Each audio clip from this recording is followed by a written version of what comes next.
بسم الله الرحمن الرحيم عم يتساءلون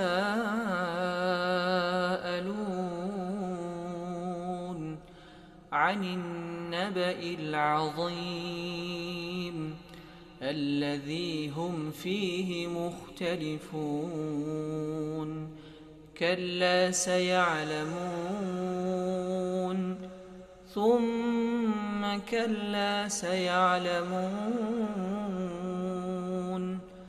ألم نجعل الأرض مهادا والجبال أوتادا وخلقناكم أزواجا وجعلنا نومكم سباتا وجعلنا الليل لباسا وجعلنا النهار معاشا وبنينا فوقكم سبعا شدادا وجعلنا سراجا وهاجا وأنزلنا من المعصرات ماء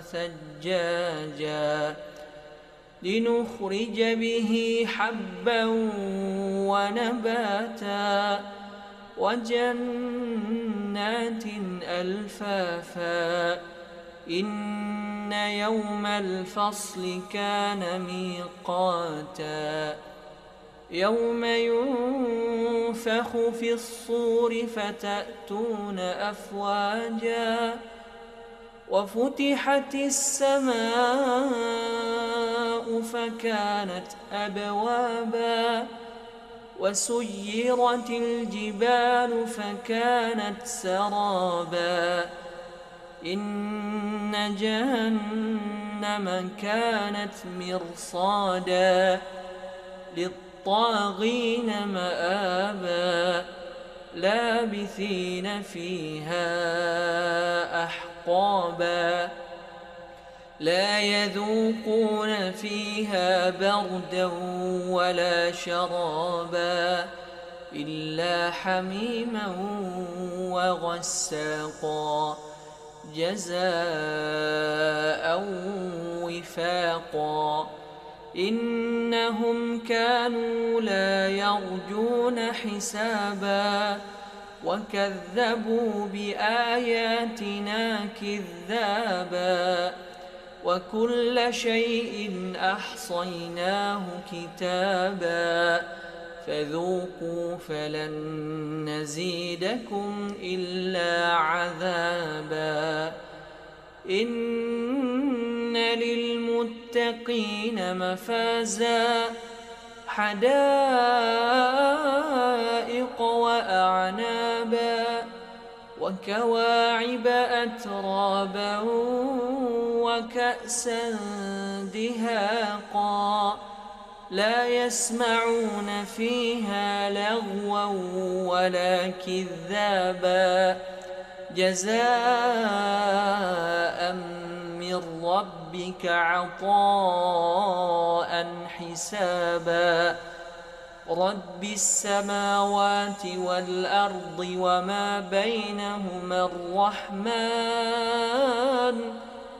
لا يملكون منه خطابا يوم يقوم الروح والملائكة صفا لا يتكلمون إلا من أذن له الرحمن وقال صوابا ذلك اليوم الحق فمن شاء اتخذ إلى ربه مآبا إنا أنذرناكم عذابا قريبا يوم ينظر المرء ما قدمت يا أيها الذين آمنوا توبوا إلى الله توبوا إلى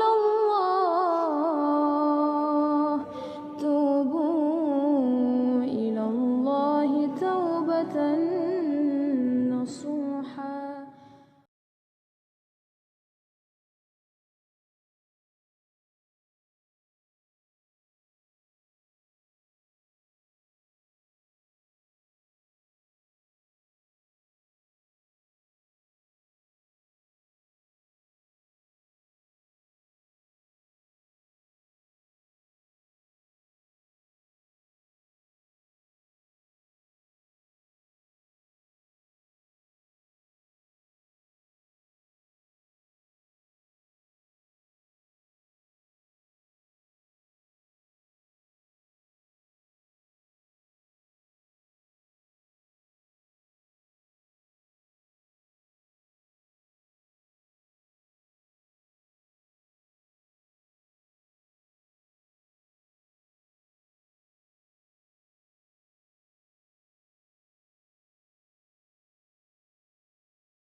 Assalamualaikum warahmatullahi wabarakatuh.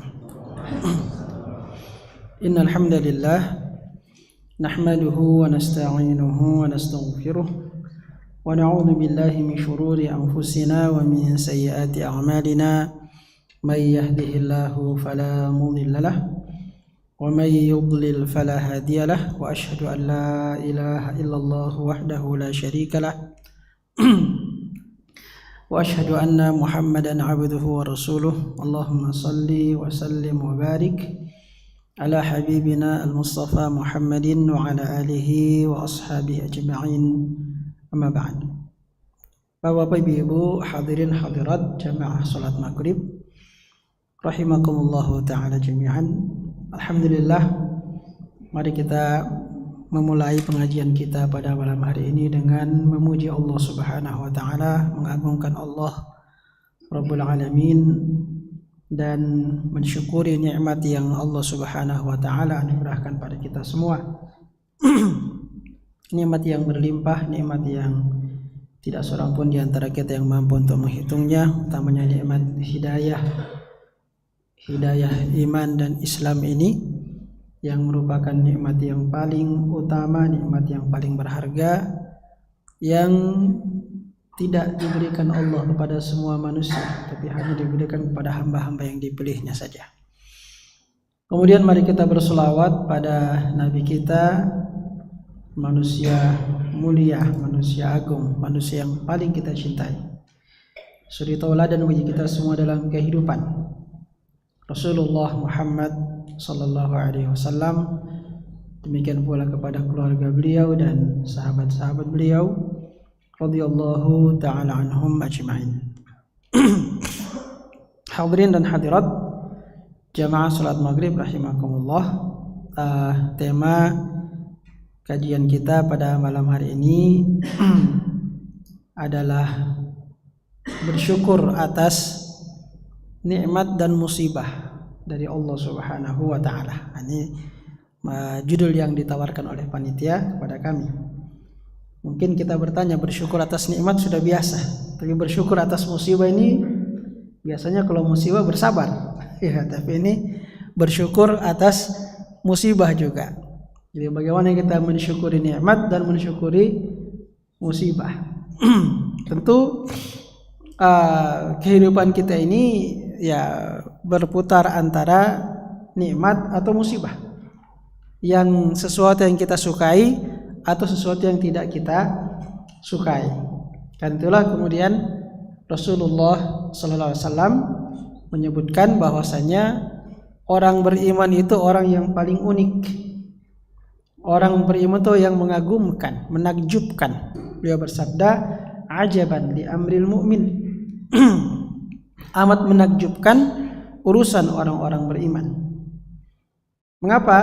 Karena orang beriman itu semua keadaannya bagus, mendatangkan kebaikan bagi dirinya. Ajaban li amri al-mu'min, amat menakjubkan urusan orang-orang beriman. In asabathu sarra'u syakar. Kalau dia merasakan kenikmatan, maka dia bersyukur. Dia mendapatkan sesuatu yang dia sukai, maka dia bersyukur. Wa huwa khairun lahu, dan kesyukuran itu adalah baik baginya. Wa in asabathu dharra sabara wa huwa khairun lahu. Dan sebaliknya, kalau dia ditimpa musibah, ditimpa kesulitan, kesusahan, hal-hal yang tidak disukai, maka dia bersabar. Dan bersabar itu adalah baik baginya. Karena itu orang beriman itu apakah mendapatkan nikmat ataukah mendapatkan musibah, semuanya akan mendatangkan kebaikan bagi dirinya. Karena dia bersyukur atas nikmat dan dia bersabar atas musibah yang menimpa dirinya. Nikmat yang Allah Subhanahu wa taala anugerahkan pada kita begitu banyak. Dan seperti yang kita sebutkan tadi, bahwasanya nikmat yang paling utama adalah nikmat iman dan nikmat Islam ini yang tidak diberikan Allah kepada semua manusia. Allah berfirman, "Wa ma aktsarun nasi walau harasta bimu'minin," dalam surat Yusuf. Yang artinya, dan tidaklah kebanyakan manusia akan beriman meskipun engkau wahai Muhammad sangat menginginkan keimanan mereka. Nabi kita Muhammad sallallahu alaihi wasallam sangat ingin kalau semua manusia beriman. Ya, namanya juga nabi. Ya, beliau tentu sangat menginginkan agar semua nabi menginginkan agar umat yang mereka diutus kepada umat tersebut mau beriman kepada Allah Subhanahu wa taala. Para nabi itu merasa sangat susah kalau umatnya tidak beriman. Mereka sangat sedih ketika umat yang mereka diutus kepadanya tidak mau menerima dakwahnya. Karena mereka tahu bahwa umat yang tidak menerima dakwah mereka pasti akan diazab oleh Allah Subhanahu wa taala. Azab itu mungkin di dunia dan sudah jelas akan mendapatkan azab di akhirat. Ya, yang paling parah kalau dapat azab di dunia, dapat juga azab di akhirat. Maka semua nabi sangat menginginkan umatnya beriman. Tapi Allah sudah menegaskan bahwa tidak semua manusia akan beriman. Karena itu nikmat iman adalah nikmat yang paling berharga. Nikmat yang hanya diberikan Allah kepada hamba-hamba yang dipilihnya saja, dan hanya sedikit orang beriman sepanjang zaman itu. Dalam sebuah hadis yang sahih, Rasulullah SAW bersabda bahwasanya di hari kiamat nanti Allah akan berkata kepada Nabi Adam, "Ya Adam," saya lupa lafaznya yang pas, maknanya menyebutkan, "Ya Adam, akhrij min dzurriyyatika ba'than nar." Wahai Adam, keluarkanlah dari anak keturunanmu ini yang akan dilemparkan ke dalam neraka. Kata Adam, "Ya Rabbi, kam ukhrij?" Berapa yang saya akan keluarkan? Kata Allah, "Min kulli alfin tis'atan wa tis'amiatin wa tis'ina." Dari setiap 1000 orang 999. Dari setiap 1000 orang anak Adam 999 itu yang akan ditarik masuk ke dalam neraka. Na'udzubillah min dzalik. Jadi dia hanya satu di antara 1000 yang masuk surga dari anak keturunan Nabi Adam.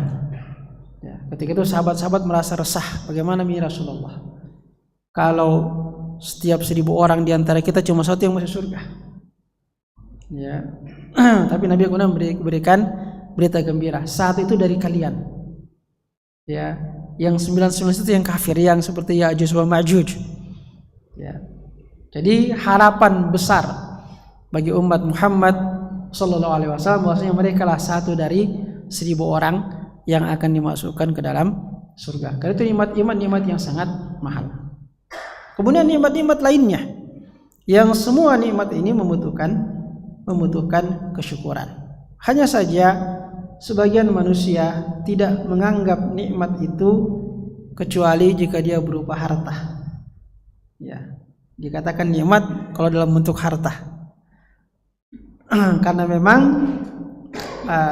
jiwa manusia dibuat Allah secara naluriah cenderung kepada harta dan kenikmatan dunia. Allah berfirman, "Zuyyina lin-nasi hubbus syahawati minan nisa'i wal banina wal qanatiril muqantarati minadh-dhahabi wal fiddati wal khaylil musawwamati wal an'ami wal harth. Dzalika mata'ul hayatid dunya. Wallahu 'indahu husnul ma'ab." Dibuat indah dalam pandangan manusia, bersyahwat, kecintaan kepada syahwat terhadap perempuan, anak-anak, harta yang berlimpah, baik itu berupa emas, perak, kuda-kuda yang orang dulu suka kuda, sampai sekarang juga kuda itu mahal harganya. Ya, apalagi kuda-kuda pacu itu mahal sekali harganya. Kemudian hewan-hewan ternak, tanam-tanaman, tumbuh-tumbuhan, perkebunan. Tapi kata Allah itulah perhiasan kehidupan dunia. Dan di sisi Allah ada tempat kembali yang baik. Tapi begitulah jiwa manusia dibuat cinta kepada harta. Dalam surat Al-Adiyat Allah berfirman, "Wa innahu lihubbil khairi lasyadid." Wa innahu, dan sesungguhnya manusia itu lihubbil khairi, kecintaannya kepada al-khair. Apa artinya al-khair? Al-khair artinya kebaikan. Tapi al-khair di sini kata para ulama, yang dimaksud dengan al-khair di sini adalah harta. Wa innahu lihubbil khairi lasyadid, dan sesungguhnya manusia itu kecintaannya kepada harta amat sangat mendalam. Kenapa harta dikatakan al-khair? Kata para ulama, karena semua manusia menganggap harta itu adalah kebaikan. Dan kebanyakan manusia menganggap bahwasanya kebaikan itu ada pada banyaknya harta. Karena itu Allah menamakan harta dengan al-khair berdasarkan pandangan manusia terhadap harta. Maka dinamakanlah dia dalam surah Al-Adiyat sebagai al-khair. Wa innahu lihubbil khairi lasyadid. Manusia itu cintanya kepada harta amat sangat kuatnya. Dan itu tidak heran kalau kebanyakan orang menganggap nanti dikatakan nikmat kalau banyak hartanya. Oh, ini orang hidup dalam kenikmatan. Kenapa? Hartanya banyak, hartanya berlimpah. Karena punya harta berlimpah, maka punya rumah mewah, punya mobil-mobil yang mewah, uangnya banyak, rekeningnya gemuk, ya kata orang. Ya, pakaiannya mentereng, ya luar biasa. Padahal sebenarnya masih ada banyak nikmat yang lain yang Allah berikan kepada kita. Nikmat bukan cuma harta. Bahkan harta itu kadang-kadang merupakan musibah. Ya. Dia bisa merupakan musibah bagi seseorang. Ada orang yang diberikan harta, kekayaan oleh Allah Subhanahu wa taala dan dia tidak mampu bersyukur. Maka dia menjadi musibah baginya. Ya. Karena semua kenikmatan akan ditanya di hari kiamat tentang bagaimana kita mensyukurinya, bagaimana kita menggunakannya, memanfaatkannya. Karena itu kita wajib untuk menyadari bahwa segala yang Allah berikan kepada kita dalam kehidupan ini adalah merupakan nikmat dari Allah Subhanahu wa taala. Kata ulama, biasanya manusia itu hanya menganggap nikmat yang memang jarang orang yang punya. Baru dikatakan nikmat. Kalau nikmat yang semua orang rasakan, biasanya kita katakan nikmat itu. Contoh misalnya, sinar matahari itu nikmat atau bukan? Nikmat Allah itu. Tapi pernahkah kita mengatakan, nikmat ini sinar matahari? Ya. Orang jarang merasa, orang jarang menyadari bahwasanya sinar matahari adalah nikmat. Kenapa? Semua orang merasakan hangatnya sinar matahari. Udara yang kita hirup untuk bernafas, oksigen yang dengannya kita bernafas, nikmat atau bukan? Itu nikmat yang luar biasa. Kalau kita tidak bisa bernafas, mati kita. Tapi pernahkah kita menyadari mengatakan, Masya luar biasa ini saya bisa bernafas ini? Ya, Kita bilang sama teman kita, akhi, syukuri nikmat udara ini, sifat bernapas ini. Kita dapat nikmat besarnya. Kenapa? Kita bisa bernapas. Dia bilang, biasanya itu bernapas. Kok jangan terlalu anu. Ya. Dianggap biasa. Kenapa? Karena semua orang merasakannya. Jadi manusia biasanya itu nikmat-nikmat yang merata dirasakan oleh manusia biasanya tidak dianggap sebagai nikmat. Ya. Kita bilang, akhi bersyukur, kenapa? Masih bisa kita melihat. Luar biasa kita bisa melihat hari ini, dan biasa itu melihat. Orang melihatnya juga semua. Kenapa? Rata-rata orang punya mata dan bisa melihat, sedikit orang buta. Jadi kita jarang merasakan ini penglihatan sebagai nikmat, pendengaran sebagai nikmat, kemampuan berbicara sebagai nikmat, kita punya tangan sebagai nikmat, punya kaki sebagai nikmat. Padahal ini semua nikmat yang sangat besar, yang kalau Allah cabut saja sedikit nikmat ini, tak tahu seperti apa jadinya kita ini. Ya. Tangan saja ini dibuat seperti ini, luar biasa nikmat ini. Dibuat ada persendian-persendian ini, ada sendi-sendi, ada ruas-ruas jari. Ya, Nabi mengatakan pada tubuh anak Adam itu ada 360 sambungan tulang. 360 ruas dan persendian. Yang semuanya itu wajib untuk disyukuri. Kita perlu merenungi ruas dan persendian. Tangan saja kita punya tangan. Kalau tidak ada nih ruas-ruas jari, bagaimana kita bisa menulis? Kalau ini tangan kita begini, ya, kita mau menulis, susah. Kita mau bekerja, ya, kita mau setir mobil begini. Ya. Apalagi kerja-kerja kita mau pegang pacul, pegang parang, bagaimana caranya kalau tidak ada ruas jari? Luar biasa ini nikmat, tapi jarang kita sadari. Ya, dengan ruas jari kita bisa garuk-garuk kita punya badan. Coba kalau kaku ini kita mau garuk-garuk. Luar biasa nikmat Allah Subhanahu, tapi jarang orang memikirkan nikmat itu. Kita bisa makan karena kita punya persendian ini. Coba kalau tidak ada sendi di sini, bagaimana kita makan coba? Ya, kita ambil makanan tapi tidak ada sendi, tidak bisa belok ini. Kita tarik begini, tidak bisa, tidak akan sampai mulut ke sini. Kecuali mulut kita langsung di piring, jadi seperti hewan jadinya. Luar biasa nikmat Allah Subhanahu wa taala.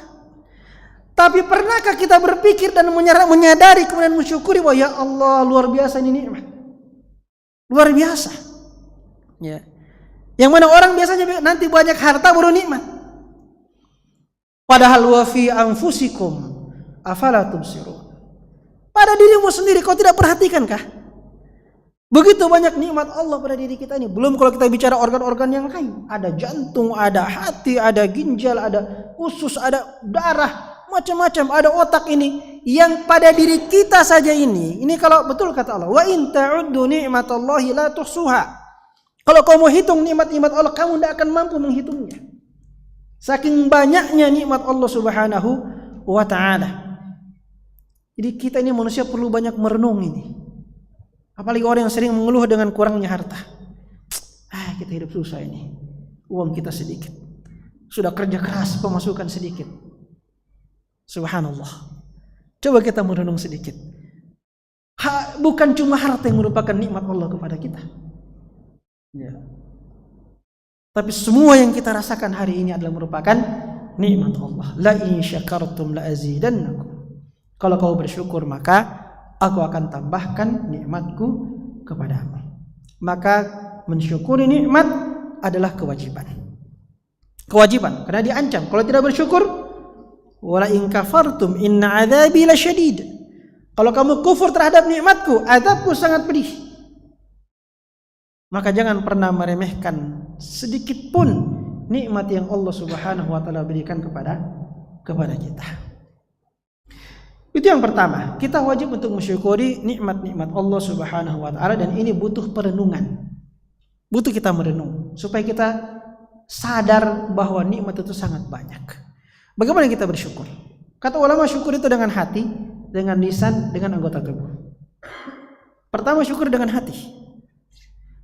Artinya kita mesti merasakan ada rasa terima kasih kepada Allah bahwa ya Allah luar biasa nikmat-Mu kepadaku. Harus ada rasa itu di hati kita. Itu namanya syukur dengan hati. Kalau ada orang bantu kita saat kita sangat membutuhkan pertolongan, tiba-tiba ada yang bantu kita, apa yang kita rasa di hati kita? Ya, senang gitu ya. Senang, dan kita lihat orang yang bantu ini seperti malaikat dia. kita sangat berterima kasih kepadanya. Karena kita sangat butuh bantuan, tiba-tiba dia yang datang membantu. Pasti kita rasa di hati kita sangat berterima kasih kepada orang ini. Itu yang harus kita rasakan di hati kita ketika mau bersyukur kepada Allah Subhanahu wa taala. Sangat berterima kasih kepada Allah atas nikmat Allah yang berlimpah ini. Dan itu tidak bisa kita rasakan kalau kita tidak merenungkan nikmat-nikmat Allah ini. Butuh untuk merenungkan nikmat Allah agar kita menyadarinya hingga ada rasa di hati kita, subhanallah. Luar biasa nikmat yang Allah berikan kepada kita. Alhamdulillah, segala puji bagimu ya Allah atas nikmat-nikmat yang Kau curahkan kepada aku. Yang kedua dengan lisan. Lisan harus banyak mengucapkan hamdalah. Alhamdulillah wa syukrulillah. Maka kita setiap saat ini baca habis sholat kita baca subhanallah 33 alhamdulillah 33 kali. Ya. Ini perlu kita rasakan tatkala mengucapkan alhamdulillah itu kita perlu merasakan bahwa kita sedang mensyukuri nikmat Allah Subhanahu wa taala dengan lisan kita. Dan kemudian yang ketiga dengan perbuatan kita, dengan anggota tubuh kita. Dengan cara menggunakan semua nikmat ini dengan cara yang diridhai oleh Allah Subhanahu wa taala. Itulah cara mensyukuri nikmat dengan perbuatan. Mata kita pakai untuk melihat tanda kekuasaan Allah.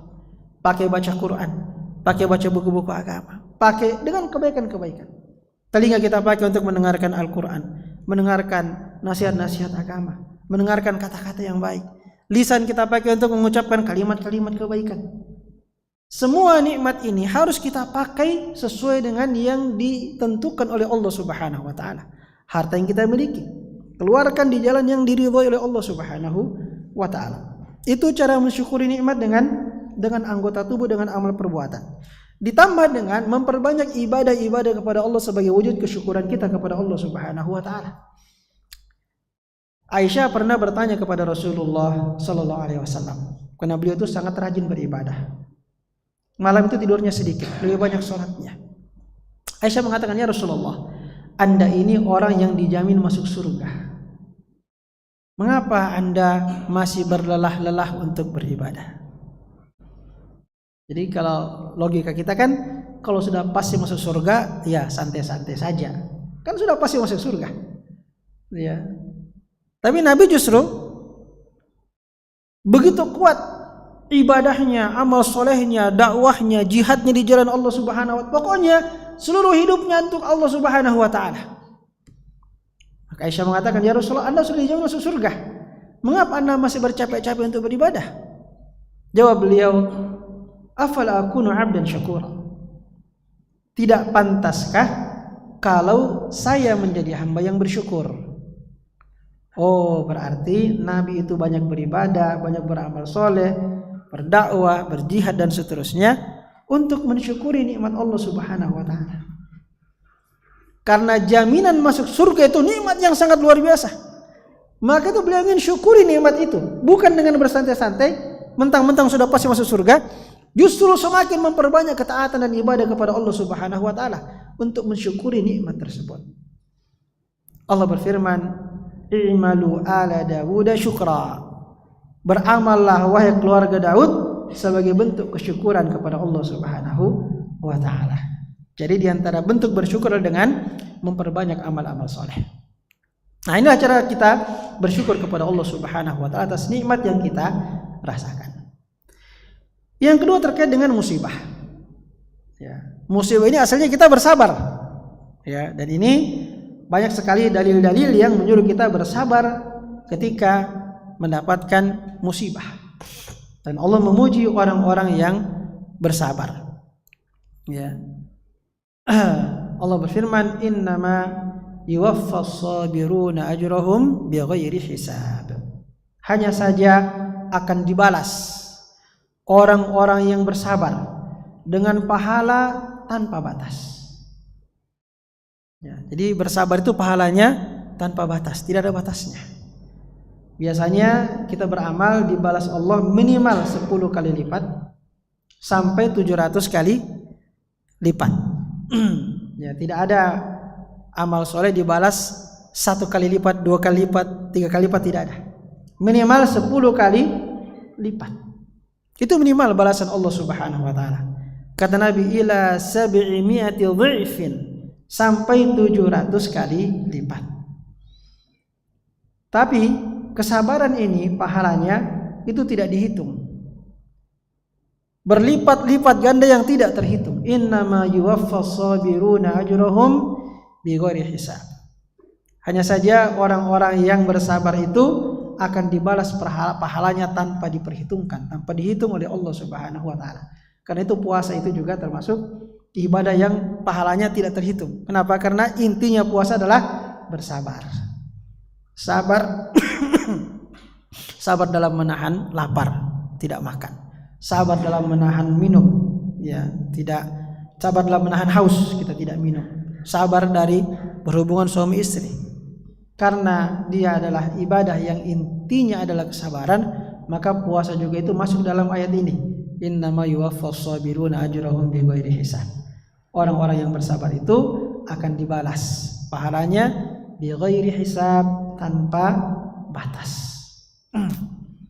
Nah, karena itu kita perlu melatih kesabaran, perlu menguatkan kesabaran dalam diri kita. Sebab musibah itu memang pedih, ya. Musibah itu perih, musibah itu berat. Bukan sesuatu yang mudah. Tapi kita perlu menguatkan kesabaran kita dengan mengingat, ya. Dalam surah Al-Baqarah Allah berfirman, "Walanabluwannakum bisyai'im minal khaufi walanabluwannakum bisyai'im minal ju'i wal khaufi wa naqsin minal amwali wal anfusi wath thamarat wa basyyiris sabirin." Dan sungguh kami akan menguji kalian dengan sedikit rasa lapar, ya, dan sedikit rasa takut, sedikit rasa lapar dan kekurangan buah-buahan. Allah katakan sedikit saja sebenarnya.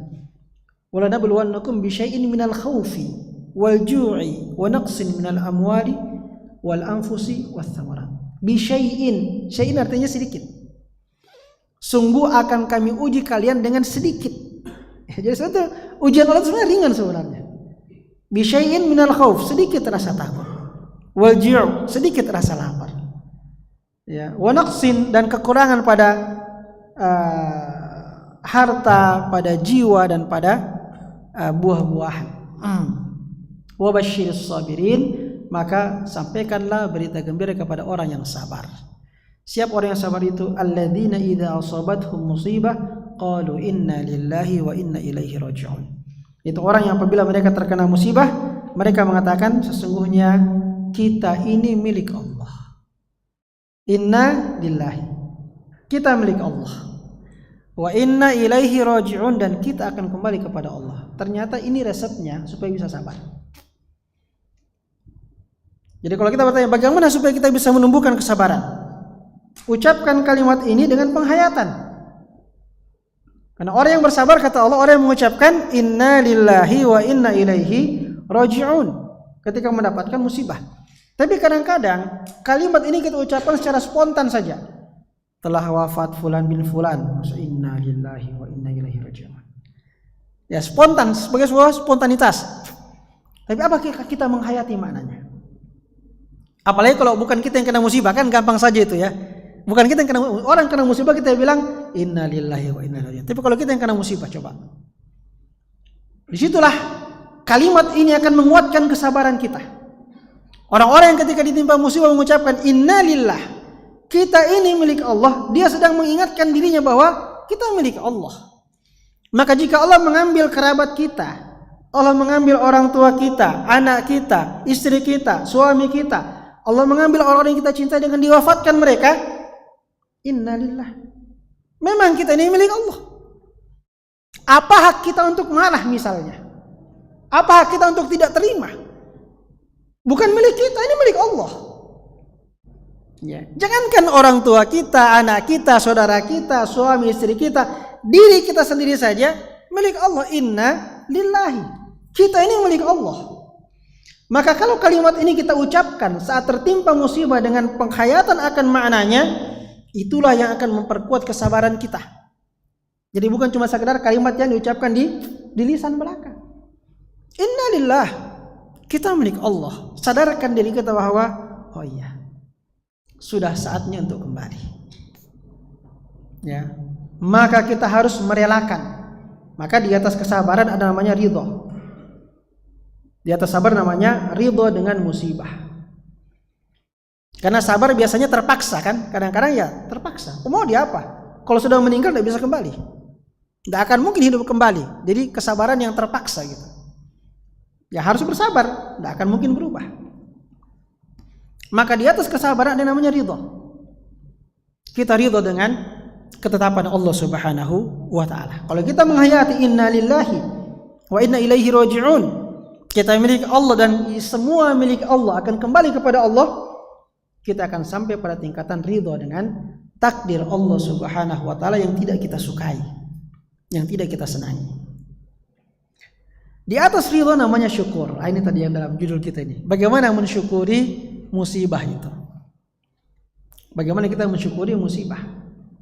Jadi kalau kita sudah sabar, ridho, maka yang paling tinggi adalah kita bersyukur. Orang bertanya, kok musibah disyukuri? Ya, musibah itu kan berat, sulit. Ya, bagaimana kita mensyukuri musibah? Kata ulama, ada 5 perkara. Dan ini berangkat dari perkataan Umar bin Khattab. Ya, beliau mengatakan, mabtulitu bi syai'in illa kana lillahi alayya fihi ni'amun. Kira-kira begitu kata beliau. Tidaklah aku ditimpa dengan suatu musibah kecuali dalam musibah itu ada nikmat-nikmat Allah kepada saya. Ini sehingga berarti nikmat berarti disyukur ya. Tidaklah aku tertimpa satu musibah, kata Umar bin Khattab radhiyallahu anhu, kecuali dalam musibah itu ada nikmat-nikmat Allah kepada saya. Yang pertama kenapa? Idlam yakun fi dini. Karena musibah itu bukan pada agamaku, hanya pada duniaku. Yang kedua, idlam yakun a'zam. Karena musibah yang saya rasakan hanya sebegitu saja, tidak lebih berat. Yang ketiga, idlam uhram ar-ridha bihi. Karena Allah menjadikan saya ridha dengannya. Dan yang keempat, lam uhramul ajru alaihi atau kama qala, kira-kira seperti itu tuh makna perkataan beliau, karena saya mendapatkan pahala atas musibah tersebut.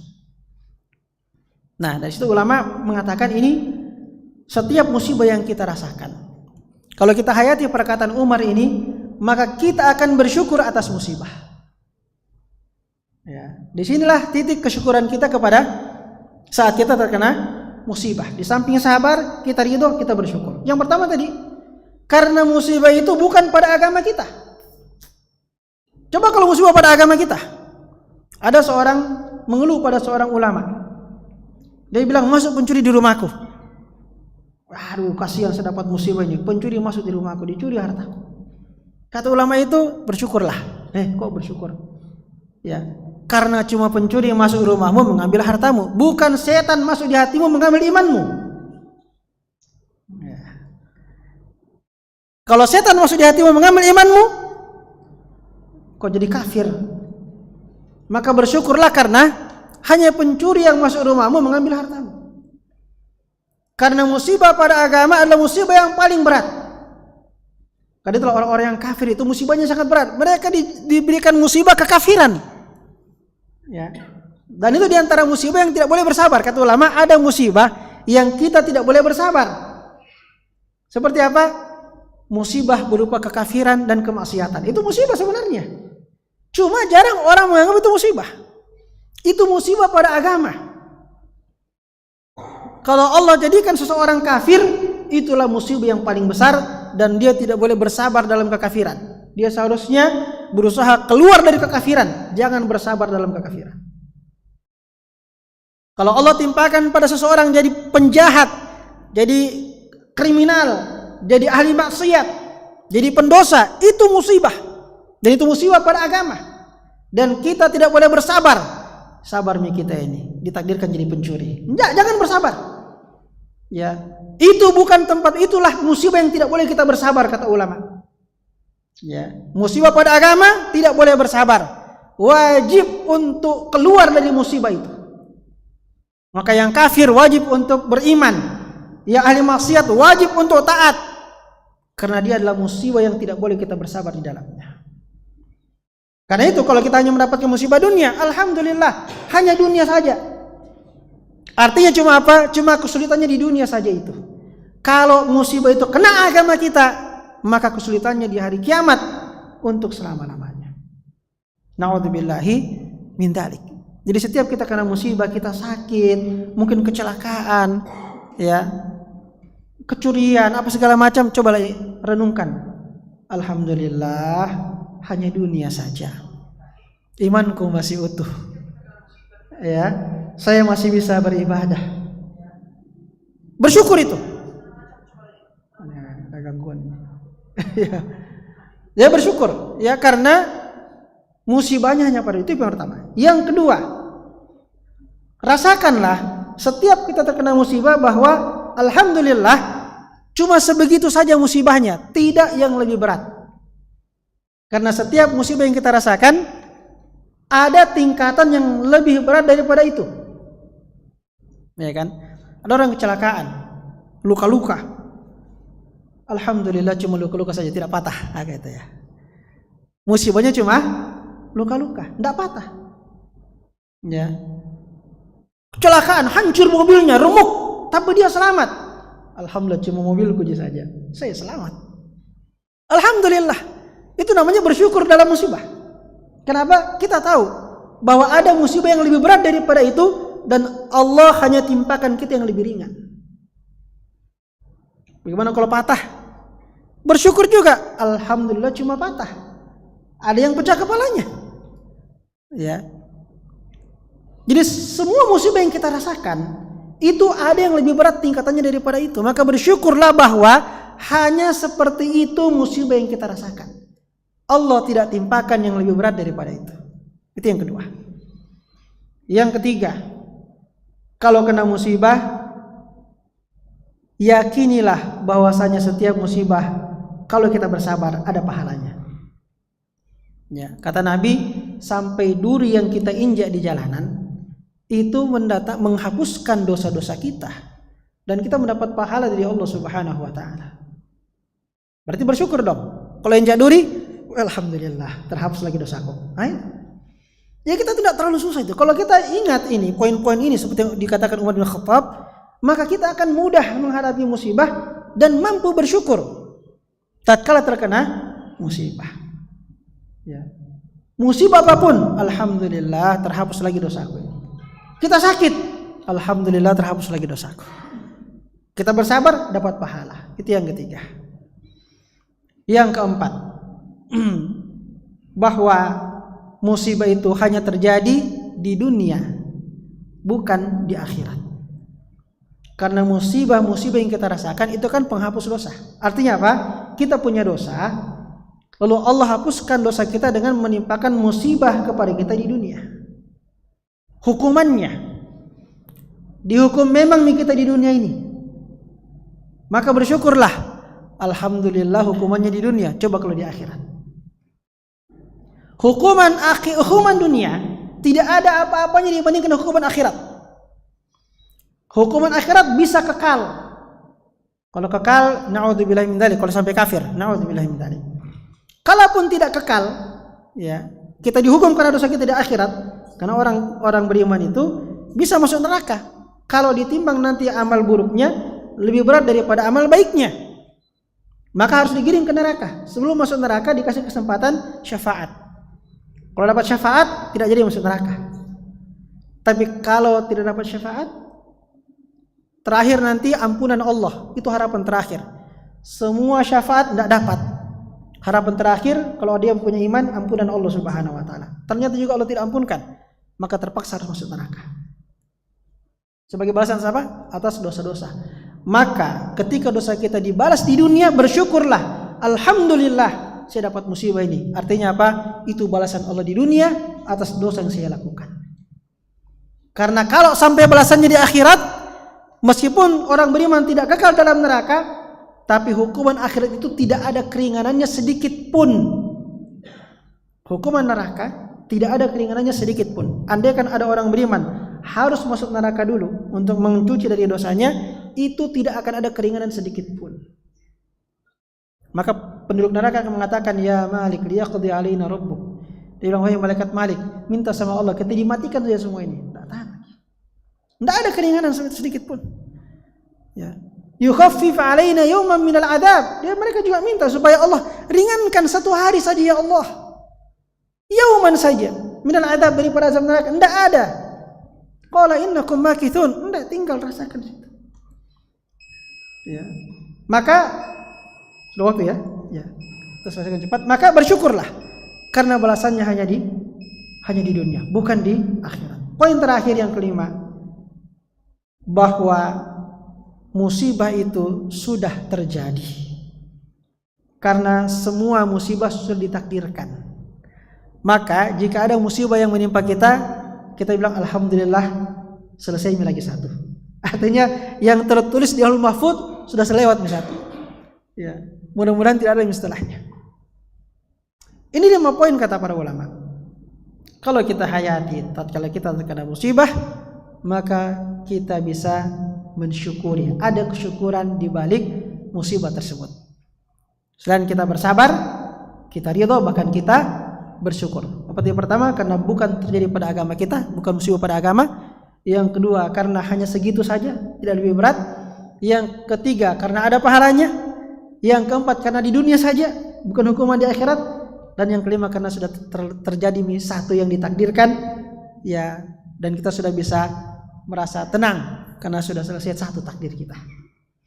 Inilah dia beberapa hal yang mungkin bisa kita jadikan sebagai bekal dalam kehidupan untuk bersyukur pada Allah Subhanahu wa taala atas segala nikmatnya, dengan senantiasa merenungkan nikmat Allah agar kita bisa mensyukurinya dan bersabar dalam menghadapi musibah, bahkan lebih daripada itu kita ridha terhadap musibah dan bahkan kita bersyukur dalam setiap musibah yang menimpa kita. Semoga bermanfaat. Subhanakallahumma wa bihamdik asyhadu an la ilaha illa anta wa astaghfiruka wa atubu ilaik. Wa sallallahu ala nabiyyina Muhammad wa ala alihi wa sahbihi wa sallam wa akhiru da'wana anil hamdulillahi rabbil alamin. Wassalamu alaikum warahmatullahi wabarakatuh. Ya